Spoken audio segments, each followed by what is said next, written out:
22 ஆண்டுகளாக போலீசுக்கே தண்ணி காட்டி வந்த மகா குற்றவாளி.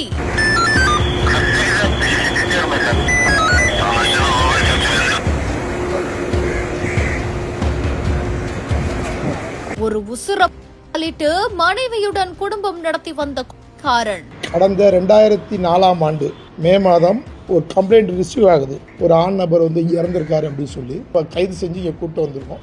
எந்த ஆதாரங்களும் இல்ல, அடையாளங்களும் இல்ல, வெறும் பேரை மட்டுமே வைத்து தட்டி தூக்கிய காவல்துறையினர்.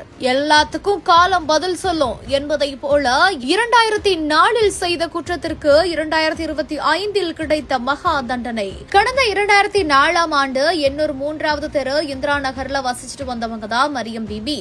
இவங்களோட வீட்டுல ராஜேந்திரன் அப்படின்ற ரஃபீக் அப்படின்னு சொல்லப்படக்கூடியவரு தொழில் நடத்தி வந்ததா சொல்லப்படுது. அப்போ ரஃபீக் மற்றும் அவங்களோட நண்பர் ஒருத்தர் வீட்டுல மது அருந்தியதா சொல்லப்படக்கூடிய நிலையில ரஃபீக்கோட மனைவியான ரசூல் பிபிய பற்றி அவங்களோட நண்பர் தவறா பேசியதாகவும் இதனால வாக்குவாதம் ஏற்பட்ட நிலையில ஆத்திரத்துல ரஃபீக் அவங்களோட நண்பரை கழுத்த செய்துவிட்டு அங்கிருந்து தப்பி ஓடியதாகவும் சொல்லப்படுது.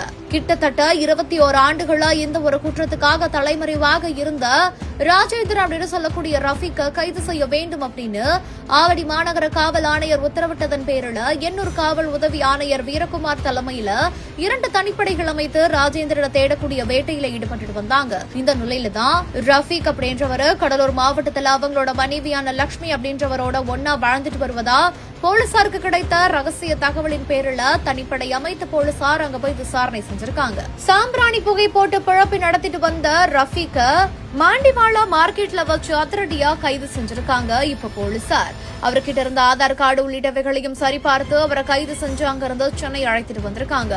21 ஆண்டுகள் கழித்து வழக்கில் தேடப்பட்ட